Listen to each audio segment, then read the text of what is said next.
오늘 IBK투자증권의 박근영 차장님을 초대했습니다. 안녕하세요. 네, 안녕하십니까?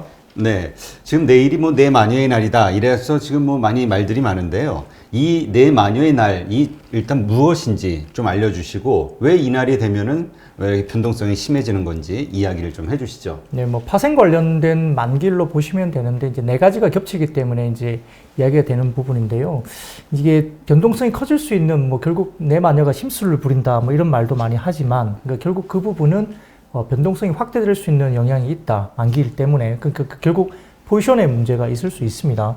다만 이제 내일 같은 경우에 어떻게 이제 될 것이냐를 추정을 단순히 좀 해보면 전일 기준으로 본다면 국내 금융투자 기관 같은 경우에는 코스피 200 선물을 마이너스 16,057계약 정도 순매도를 하고 있기 때문에 배당 차익의 어떤 거래 성격이 있기 때문에 롤오버 가능성은 상당히 높게 이야기되고 있는 부분입니다. 금융투자 미니 선물 누적 순매수가 6만 3천 계약 정도 수준이기 때문에 아마 금액상 1조 1천억 정도의 매수세가 만기에 유입될 가능성은 있다고 보는데 이거는 이제 이론적인 부분이고요. 동시 만기이기 때문에 스프레드 관련된 거래로 롤오버가 되면 매수세 유입 규모는 이보다 조금 작을 수는 있습니다.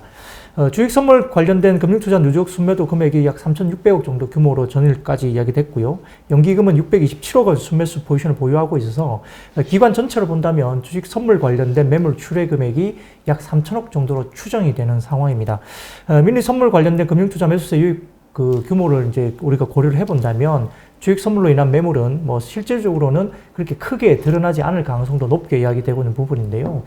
이제 이 부분보다는 실질적으로 지금 최근에 시장의 수급을 끌고 있는 외국인들의 수급이 어떻게 될 것이냐의 문제가 가장 큰 거고요. 네. 단기적으로 변동성이 나타난다 하더라도 결국 이제 만약에 빠지게 되면 시장은 아직까지는 오히려 매수 기회로 보는 것이 맞지 않느냐는 분석이 좀 많은데 결국 외국인들의 그 부분들은 포지션이 워낙 강세에 대한 부분들이 있기 때문에 아직까지는 순매수 기조가 유효하다는 부분이고 선물까지도 이제 외국인들이 최근에 사고 있으면서 시장을 끌어올리는 부분이 분명히 있습니다.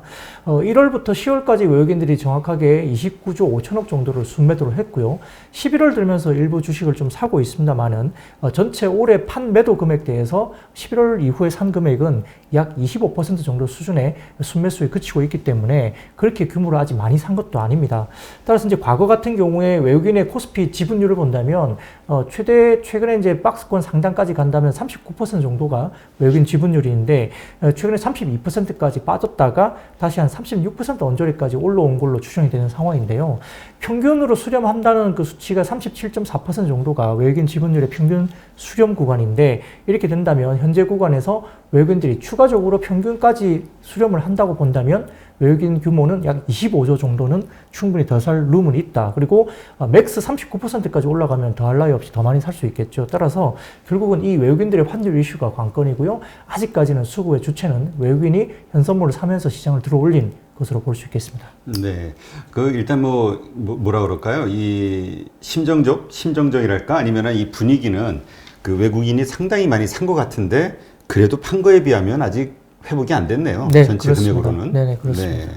그러면 어쨌든 내일 이 현물 시장, 주식 시장이 만약 하락을 하게 된다고 하면 이때는 오히려 그 매수의 관점으로 봐도 되는 건가요? 아니면 일단 좀 그 연말 앞두고 좀 더 내려갈 것으로 보고 좀 관망을 해야 되는 상황인가요? 이제 벌써 내일이면 이제 거의 12월 중순으로 접어드는 이제 초입이기 그렇죠. 때문에 사실 연말 관련된 사실 지금은 모멘텀 공백기도 있을 수 있고 다음 주 같은 경우는 FOMC 회의라든지 몇 가지 좀 변수가 있는 주가이긴 합니다. 따라서 경계감에 대한 매물은 여전히 있을 수 있겠지만 아마 지금 현재 구간의 변수로 봐서는 큰 폭의 하락 조정이 있을 거라고 생각하는 시장은 아직은 좀 아니다고 보는 것 같고요. 혹여나 만약에 주가가 많이 빠진다고 본다면 오히려 시장에 있어서는 매수 기회로 보는 것이 맞지 않을까 싶는 상황입니다. 조금 주가가 급하게 올라온 점이 있기 때문에 그리고 최근에 보면 상승 종목보다는 하락 종목 수가 좀 많아지는 시장. 그러니까 지수는 의외로 많이 올라가는데 특정 종목들이 많이 올라가고 특히 삼성전자나 SK하이닉스 그리고 셀트리온 그룹주 그리고 오늘 같은 경우는 철강, 그다음에 화학, 건설 이렇게 이제 업종들이 좀 세게 올라가다 보니까 종목들보다는 이제 대형주들 중심으로 몇 개 섹터가 이제 시장을 끌어온 거거든요. 그러니까 지수는 많이 올라가는데 종목들에 대한 수익률이 조금 편차가 있고 굉장히 좀 차별화되는 구간이기 때문에 조금은 그 개인 투자자들이 느끼는 체감은 조금 다를 수 있겠지만 지수 자체는 상당히 강력하게 올라가고 있는 상황입니다. 따라서 코스피 지수 같은 경우는 추후에 조금 더 말씀드리겠지만 내년에 어닝을 본다면 올해 대비 코스피 어닝이 37% 정도 증가할 것으로 지금 추정이 되고 있는 상황이기 때문에 밸류에이션 부담이 아직까지는 크게 있는 상황은 아니다. 그러니까 오버밸류 된 상황은 아니기 때문에 추가적인 어떤 업사이드를 열어놓고 봐야 된다는 시장의 견해가 굉장히 강하고요. 저 또한 EPS 상향 조정 대비 유동성이라든지 그다음에 외국인의 지금 포지션 이런 부분을 봤을 때는 충분히 만약에 저가 매수가 기회가 된다면 가능하다 볼 수 있겠습니다. 네. 그러니까 지금 아까 그 외국인이 이제 올 초까지 가지고 있었던 올해 그 물량만큼만 사준다 해도 시장은 상당히 더 올라갈 가능성이 있다. 이렇게 보시는 거군요. 외국인이 뭐 사준다고 해서 꼭 주가가 오른 것은 아닐 수 있겠지만 현재 최근에 주가를 끌어올리면서 굉장히 그 코스피 지수를 신고가를 내고 있는 수급의 동력은 외국인이었던 게 분명하고요. 아마 이제 기관 같은 경우는 펀드 쪽에서 자금이 굉장히 지금 제한적입니다. 그래서 어떤 종목을 사거나 어떤 섹터를 살려면 가지고 있던 섹터를 팔지 않으면 살 수가 없는 정도의 수준인 것 같고 또한 지금 연말에 그 삼성전자나 이런 부분에 대해서 물론 반도체 빅사이클이 있긴 하지만 특별 배당을 또 염두에 두고 있는 상황이기 때문에 그 대형 펀드 같은 경우는 최근에 삼성전자나 하이닉스를 그 시장의 어떤 규모에 맞게 따라가지 못한 펀드 같은 경우는 상당히 좀 곤욕스러운 상황일 수 있습니다. 비중을 좀 줄였다든지 많이 못 담은 펀드 같은 경우는 지금 시장의 지수 상승폭을 못 따라가는 상황이거든요. 그러다 보니까 특별 배당 정도를 또 추종하더라도 펀드 입장에서는 좀 삼성전자를 채워야 되는 상황이기 때문에 그래서 대형주 중심의 장이 가면서 결국은 수급이 좀 대형주로 좀 블랙홀처럼 쌓이니까 전반적으로 지금 중소형주들이 거기에 대해서 연말 양도세 회피라든지 여러 가지 이슈가 있고 북크로징이라는 어떤 이슈 때문에 중소형주들이 조금은 물론 개중에 종목들이 수익률이 좋은 종목도 있겠지만 전반적인 흐름은 중소형주들이 조금 약하게 진행되면서 대형주 중심의 시장이 되면서 주가 부분이 많이 올랐다는 점, 이 부분이 결국은 좀 더 며칠 동안 이어질 수 있다 바라볼 수 있겠습니다. 네, 그렇군요. 그러면 지금 아까 말씀하셨듯이 이제까지 시장을 끌어왔던 뭐 삼성전자, SK 하이닉스, 이 IT 주하고 셀트리온 그룹 관련주 지금 많이 올랐잖아요. 그럼 어떻게 해야 됩니까? 그 앞으로 더 상승할 거라고 보고 들어가는 게 좋을까요? 아니면 다른 섹터로 눈을 좀 돌리는 게 나을까요? 예, 최근 같은 경우는 굉장히 로테이션 장세로 보는 게 맞을 것 같아요. 그러니까 전체적으로 주도 업종이 올라간 이후에 못 올랐던 섹터 중심으로 해서 또 돌아가면서 올라갔기 때문에 어느 한쪽이 수익률을 계속 견조해 준 것은 아닙니다. 다만 내년 실적 성장이라든지 지금 주도 섹터를 볼 때에는 결국은 이제 실적을 바탕으로 한 밸류에이션이 매력이 있는 업종으로 갈 수밖에 없는 상황인데 전체적으로 봤을 때는 지금 하반기 이후에 뭐 반도체라든지 2차전지 그다음에 화학, 조선 그리고 최근에 경기 순환 관련된 순환 로테이션에서 마무리를 지을 수 있다는 게 또 건설주가 이야기되고 있는 상황이거든요. 따라서 이제 이렇게 업종으로 대응하는 전략이 맞을 것 같고요. 반도체는 뭐 지금 말씀드리자면 빅사이클이 된다는 이야기가 계속 되고 있는 상황이고 최근에 이제 외부에서 일부 해외 쪽에서 정전 사태가 있었지 않습니까? 그래서 반도체 수급으로서는 약 1.6% 정도밖에 안 되는 정전 물량인데 이것이 왜 지금 이제 가격을 급등시키면서 이제 굉장히 빠르게 그 반도체 가격 자체를 올리고 있냐 하면 1분기 관련된 공급 계약을 체결하는 과정에서 지금 정전이 생겼기 때문에 상당히 지금 수요자 입장에서 좀 급해진 상황이 분명히 있습니다. 그래서 공급자보다는 수요자가 지금 급하게 이루어지면서 정전 사태가 마침 그때 딱 생겼기 때문에 지금 가격적인 부분들이 상당히 디램 부분도 마찬가지고 내년 1분기 정도를 바라봤던 것들이 좀 빠르게 이제 지금 시작이 되고 있는 상황이고 1분기도 한 5% 정도의 상승폭이 있을 거라고 얘기되거든요. 그 뒤에도 지금 반도체는 서버 관련된 부분에서 글로벌 그룹들이 지금 2016년도에 대규모 서버를 이제 세팅을 했습니다. 근데 그 교체 주기가 한 3, 4년 정도 주기가 내년 상반기부터, 그러니까 내년 1분기 정도부터죠. 대규모 글로벌 서버 교체 주기가 오기 때문에 이 서버 관련된 부분도 엄청난 수요를 자극할 수 있습니다. 뭐 그런 부분에서 괜찮고요. 2차 전지는 뭐 말씀드릴 이유가 없이 최근에 가장 좋죠. 뭐 글로벌 성장이 계속적으로 되고 있고 지금 자동차 관련해서 지금 자동차 전기차 관련된 침투율이 3.8% 정도 예상이 되고 있는데 지금 2030년 정도 되면 30%까지 전기차가 올라온다고 하니 중장기적인 성장은 충분히 가능하다 볼 수 있겠고 화학업종은 더할 나위 없죠. 뭐 지금 관련해서 지금 굉장히 빅사이클이다 이야기되고 있는 상황이고 예전에 차정 시대에 이끌었던 그 정도의 지금 그 실적단 밸류에이션 이런 부분도 마찬가지고요. 그다음에 스프레드가 벌어지고 있는데 스프레드 상단은 이미 돌파하면서 올라갔습니다. 근데 지금 재고 수준은 거의 바닥권을 하락하고 있거든요. 그래서 이 부분에서 이제 물량이 올라가고 있고 차정 시절에 이제 주가가 올라왔던 점들이 지금 그때보다 캐파가 화학주들이 2배 정도 늘렸습니다. 그리고 재무 구조도 그때보다 훨씬 좋아졌거든요. 그래서 화학 섹터는 충분히 경기 민감주로서 주가가 더 올라갈 수 있다 보는 것 같고요. 조선 섹터는 지금 말씀드리자면 지금 이제 IMO 2030도 있지만 전체적인 부분에서 이제 친환경 테마가 가장 중요한데 아마 이제 지금 글로벌 중고 선박들이 한 3만 척 정도가 됩니다. 이 부분 중에서 지금 이제 중대형, 그러니까 아주 대형 말고 중형급 선박들이 한 17,000척 정도가 이제 지금 이 부분들이 바뀌어야 됩니다. 그러니까 아주 이제 예전에 이야기했던 어떤 그 선박류를 가지고는 이제 할 수가 없는 부분이고 이게 이제 LNG선이라든지 LPG 추진선으로 바뀌어야 되는데 그 부분이 지금 10년간 정도 17,000선 중형급들이 바뀌어야 된다면 연간 한 1,500척 정도가 평균적으로 바뀌어야 되는데요. 현재 국내 조선소들이 연간 단위로 인도할 수 있는 최대 물량은 300척밖에 안 됩니다. 네. 근데 이제 중국이나 일본의 데크가 지금 LNG나 LPG선을 지금 수주할 수 있는 상황이 좀 아니라고 이야기되고 있어서 한국 쪽으로 굉장히 몰릴 가능성이 크다. 이런 부분에서 지금 최근에 현대미포조선이 먼저 이끌었고 삼성중공업이나 대우조선이 가고 있는데 일부 조금 급격하게 오른 이후에 지금은 횡보를 하면서 조금 승고를 하고 있지만 아마 수주권이라든지 이런 부분을 봤을 때는 아마 다시 튀어오를 가능성이 굉장히 크다. 이런 부분에서 조선주 보셔야 될 것 같고요. 건설은 뭐 여전히 뭐 마지막 경기 모멘텀을 가지고 로테이션을 마지막 단추를 끼우는 업종으로서는 건설주 최근에 좋습니다. 뭐 대우건설이라든지 GS건설, 그다음에 자이 S&D 이런 부분들이 좋고요. 유가 강세가 이제 결국은 최근에 경기가 올라오면서 약 $55 정도까지는 밴드 상향이 조정되고 있기 때문에 여기에 대해서도 건설주도 좀 보셔야 되고요. 최근에 이제 12월 달부터 조금 이제 움직이기 시작하는 게 5G 통신 장비 위주거든요. 지금 관련된 부분에서 이제 어제 마지막 미국 주파수 경매가 이제 시작이 됐고 마지막 경매이기 때문에 끝나고 나면 1분기 정도부터는 이제 납품이 들어가고 공급에 대한 부분이 나오는데 12월 달에 삼성전자가 이제 5G 통신 장비 지금 벤더들 관련돼서 회의가 있다고 하니 이 회의에서 구체적인 뭐라 그럴까요? 그 공급과 관련된 이슈, 매출과 관련된 이슈가 언급될 가능성이 크다고 이야기되고 있고 일부 업체는 12월부터 지금 납품이 시작될 것으로 이야기되고 있기 때문에 최근에 KMW라든지 이런 부분에서 주가들이 움직였습니다. 그래서 아마 이제 내년 상반기에는 굉장히 좀 각광을 받을 수 있는 업종이 5G 통신 장비 업종이고요.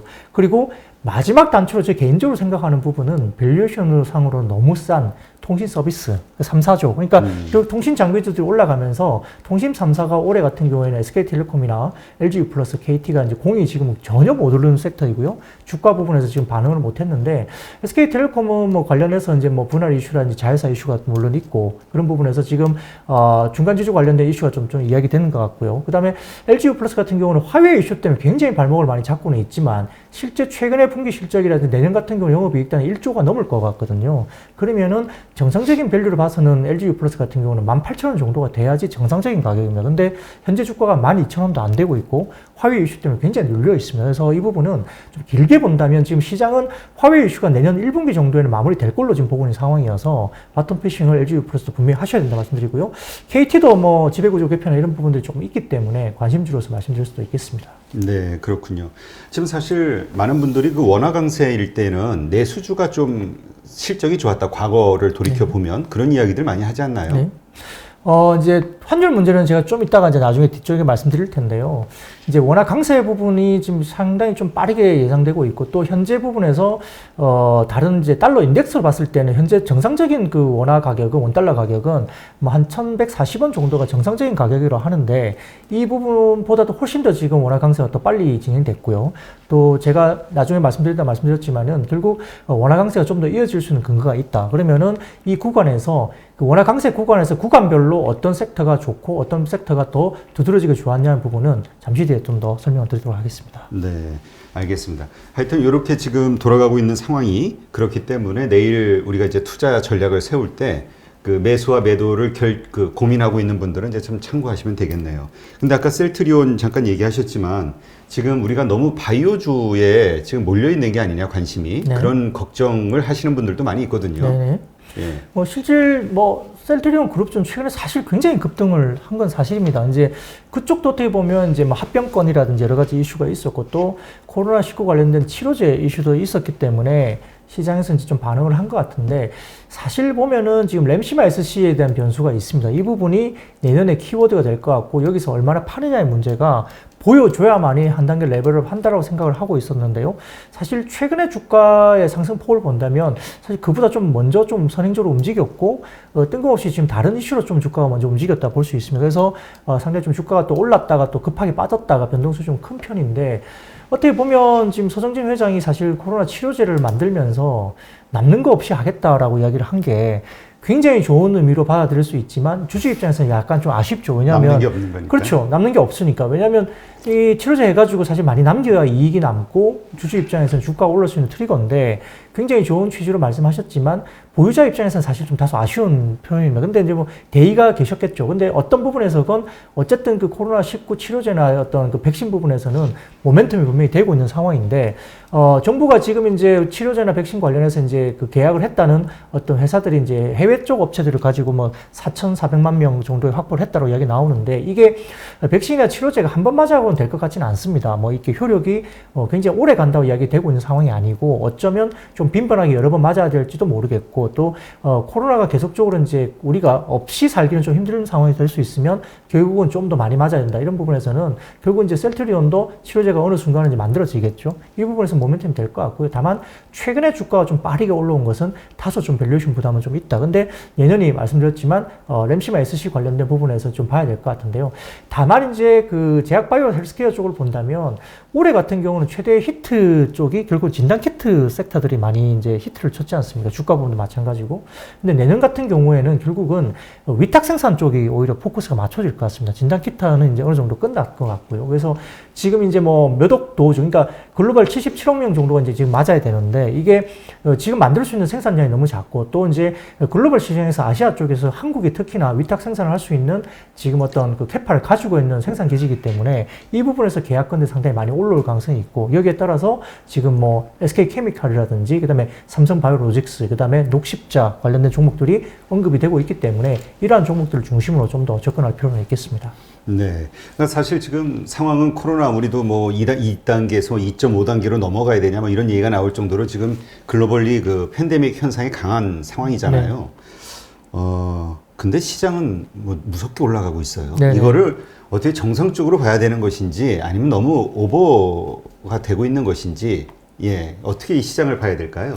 근데 이제 결국 이제 시장에서 이제 그 애널리스트들이 말하는 게 이제 그 실물 경기의 괴리감이다 뭐 이야기를 하지 않습니까? 그 부분 때문에 이제 조정이 와야 되지 않느냐고 이야기를 하지만 사실 주식시장은 그렇지는 않습니다. 왜냐하면 백신을 이제 맞기 시작했잖아요. 실질적으로. 그러니까 언제 나오나, 치료제가 언제 나오나, 언제쯤 우리가 맞을 수 있나 계속 기다리다가 결국은 백신과 관련된 이야기가 나왔고, 또 오늘 같은 경우는 화이자 관련된 백신 그 성능, 그러니까 그 부분에 대해서 효과에 대한 문건이 이제 오늘 발표가 됐거든요. 그 문건이 나오면서 오늘 시장도 종가 무릎에 코스피를 더 땡겨버린 이슈가 이제 그 부분 때문에 분명히 영향이 저는 있었다고 생각하는데요.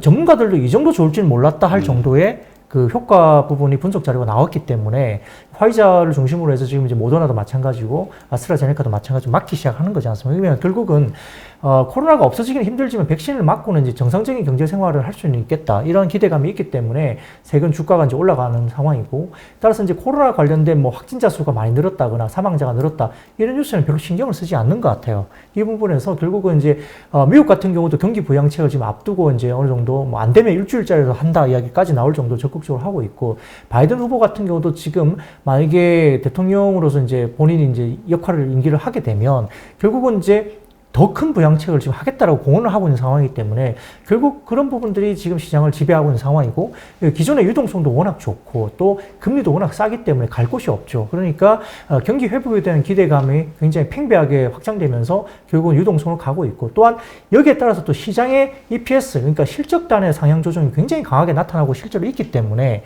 밸류에이션 부담도 그렇게 버블이라 이야기할 정도의 밸류에이션 부담도 지금 없다는 측면에서는 주가가 강세로 갈 수밖에 없다. 그러니까 최근에 본다면 그 여행주 같은 거 보십시오. 여행주가 주가가 바닥에서 엄청나게 올라왔거든요. 근데 여행주가 당장 뭐 4분기만 보더라도 마찬가지로 지금 실적이 전혀 좋아질 리가 없고 또 여행주를 보면 내년까지도 해외여행은 제가 보기에는 거의 못 갈 것 같은 생각인데도 불구하고 주가가 급등하고 있잖아요. 그러니까 물론 이게 정상적이라 말씀드릴 수는 없겠지만 이만큼 유동성장에서 기대감에 의해서 주가들이 올라간다는 부분은 주식시장에서는 간과할 수 없는 부분이기 때문에 과거에 코로나 피해주로 느껴졌던 종목들이 결국은 가장 크게 오른다. 이게 지금의 현상인 것 같습니다. 네. 하여튼 지금 유동성 때문인지는 모르겠으나 악재보다는 호재가 기대감이 더 반영되는 그런 장세가 아닌가 하는 생각이 드네요. 네, 알겠습니다.